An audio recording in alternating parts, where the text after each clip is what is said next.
গল্পের শুরু আছে, শেষ আছে, আর আছে তার পেছনের হাজারো অজানা দিক। ঠিক কোন কারণে একটা অডিও স্টোরি আপনার শোনা উচিত আর কোনটা এড়িয়ে যাওয়া উচিত, গল্পের আসল রিভিউ আর গল্পের পেছনের আসল গল্পটা জানতে শুনবে নাকি? বাঙালি আর ব্যোমকেশ বক্সী এই দুটোর সম্পর্ক অনেকটা চা আর টায়ের মতো, একেবারে অবিচ্ছেদ্য। আর ব্যোমকেশ সমগ্রের কথা উঠলেই যে গল্পটা আমাদের মগজাস্ত্রে সবচেয়ে বেশি আলোড়ন তোলে তা হলো শরদিন্দু বন্দ্যোপাধ্যায়ের মাস্টারপিস চিড়িয়াখানা। গোলাপ কলোনির অন্ধকার রহস্য, ব্ল্যাকমেল, ফরেন্সিক রিপোর্ট, জালিয়াতি আর নিকোটিন বিষ প্রয়োগের সেই অদ্ভুত সমীকরণ। কিন্তু আজ আমরা শুধু গল্প নিয়ে কথা বলতে আসিনি। আজ আমরা সাক্ষী হতে চলেছি বাংলা শ্রুতি নাটকের জগতের এক ঐতিহাসিক মহাযুদ্ধের। একদিকে রয়েছে রেডিও মির্চির আদি এবং অকৃত্রিম লিগেসি প্ল্যাটফর্ম সানডে সাসপেন্স, আর অন্যদিকে রয়েছে কর্পোরেট শৃঙ্খল ভেঙে বেরিয়ে আসা মীর আফসার আলীর স্বাধীন উদ্যোগ গপ্প মীরের ঠেক। উভয় চ্যানেলই সম্প্রতি এই জটিল উপন্যাসটিকে অডিও মাধ্যমে ফুটিয়ে তুলেছে। একদল বানিয়েছে 5 ঘন্টার একটি অখণ্ড মহাকাব্যিক এপিসোড, আর আরেক দল বানিয়েছে 3 ঘন্টার একটা টান টান cinematic thriller. Voice acting, sound design এবং শ্রোতাদের নস্টালজিয়ার বিচারে কোন প্রয়োজনীয়টি বাজিমাত করলো, চলুন আজ চুলচেরা বিশ্লেষণ করা যায়। প্রথমে আসি সব থেকে বড় পার্থক্যটিতে, গল্পের রান টাইম বা সময়কাল। চিড়িয়াখানা গল্পটি অডিওতে অ্যাডাপ্ট করা বা রূপান্তর করা যে কোনো চিত্রনাট্যকারের কাছে দুঃস্বপ্ন। এতগুলো চরিত্র, এত সাবপ্লট এবং এত medical forensic data. Sunday suspense এক্ষেত্রে একদম পিওরিস্ট বা রক্ষণশীল রাস্তা বেছে নিয়েছে। তারা শরদিন্দু বন্দ্যোপাধ্যায়ের এই হেভি টেক্সটকে সম্মতি জানিয়ে 5 ঘন্টারও বেশি লম্বা একটি এপিসোড রিলিজ করেছে। আপনি যদি এমন শ্রোতা হন যিনি বই পড়ার বিকল্প হিসেবে প্রতিটি লাইন, প্রতিটি যৎচিহ্ন অবিকৃত অবস্থায় শুনতে চান, তবে মির্চির এই ধীর গতির বিস্তার আপনার জন্য সেরা।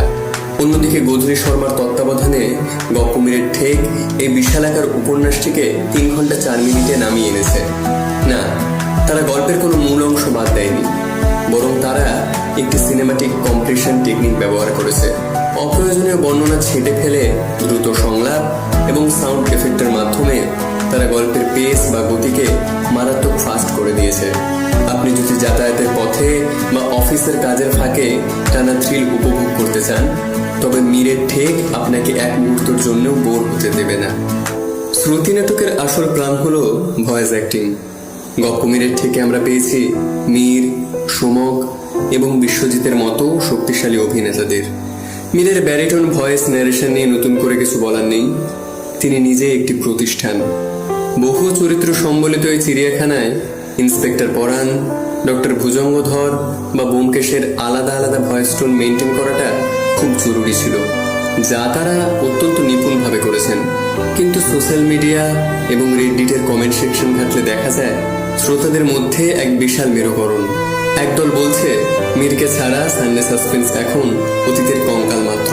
আবার পুরনো শ্রোতাদের একটি অংশ বলছেন যে মীরের নতুন স্বাধীন প্ল্যাটফর্মে সে পুরানো মীর দ্বীপ সমক জুটের ম্যাজিক বা ভয়েসের পারস্পরিক রাসায়নটাও কোথাও যেন একটু মিসিং। রেডিও মির্চের যে আদি টিম ডাইনামিক্স ছিল, সেটা নতুন স্টুডিওতে পুরোপুরি জমে উঠতে হয়তো আরো কিছুটা সময় লাগবে। আবার অনেকের মতে মীরের পর গৌরব চক্রবর্তী ব্যোমকেশ রূপে প্রায় অনেকটাই পরিপূরক হয়ে উঠেছেন। এবারে আসি সেই অদৃশ্য জাদুকরের কথায়, যাকে আমরা সাউন্ড ডিজাইন বা শব্দ কৌশল বলি। এই গল্পে অপারেশন টেবিল, জালিয়াতি আর এই নিকোটিন বিষের গা ছমছমে ব্যাপার আছে, তা ফোটাতে ফোলিয়াটের ভূমিকা বিশাল।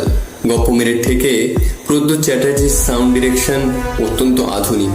তাদের বিজিএম শুনলে মনে হবে আপনি কোনো হাই বাজেট ওয়েব সিরিজ দেখছেন, একদম ক্রিস্প আর ক্লিয়ার। কিন্তু এখানে আসে মির্চি বাংলার সেই পুরানো লিগাসির কথা। বহু শ্রোতা আজও আরজে রিচার্ড এবং আদি টিমের সাউন্ড মিক্সিং এর ভক্ত। তাদের মতে মির্চির ফোলি আর্টের মধ্যে যে একটা রুক্ষ, গ্রিটি বা আনপলিশড ন্যাচারাল টোন ছিল, সেটা গল্পের পরিবেশকে আরো বাস্তব করে তুলত। তাই সাউন্ড ডিজাইনের ক্ষেত্রে এটা আসলে আধুনিক সিনেমাটিক পলিশ বনাম ঐতিহ্যবাহী রেডিও গ্রিডের লড়াই। তাহলে চূড়ান্ত রায় কি? আসলে এই কর্পোরেট বনাম স্বাধীন ক্রিয়েটারদের যুদ্ধে শেষ পর্যন্ত জয়ী হয়েছেন সাধারণ বাংলা সাহিত্যের শ্রোতারায়। আপনি যদি সাহিত্যিক বিশুদ্ধতায় বিশ্বাসী হন এবং অখণ্ড 5 ঘন্টার বিস্তারিত পরিবেশে ডুব দিতে চান, তবে মির্চি বাংলা সানডে সাসপেন্স আপনার জন্য। আর আপনি যদি 4.2 মিলিয়ন ভিউধারী মীর আফসার আলীর অবিস্মরণীয় কণ্ঠস্বরের টানে 3 ঘন্টার একটি টানটান আধুনিক এবং সিনেমাটিক থ্রিলার উপভোগ করতে চান, তবে গপ্প মিনিট ঠেকের 50তম এপিসোড একটি নিখুঁত মাস্টারপিস। আপনার ব্যক্তিগত পছন্দ কোনটা? অখণ্ড ধীর গতির উপস্থাপনা নাকি আধুনিক সিনেমাটিক গতি? কমেন্ট বক্সে অবশ্যই জানাবেন। রিভিউটি ভালো লাগলে লাইক করুন, বন্ধুদের সাথে শেয়ার করুন, আর চ্যানেলটি সাবস্ক্রাইব করতে ভুলবেন না। আজকের মতো এখানেই শেষ। দেখা হচ্ছে পরের ভিডিওতে। ততক্ষণের জন্য গুড বাই।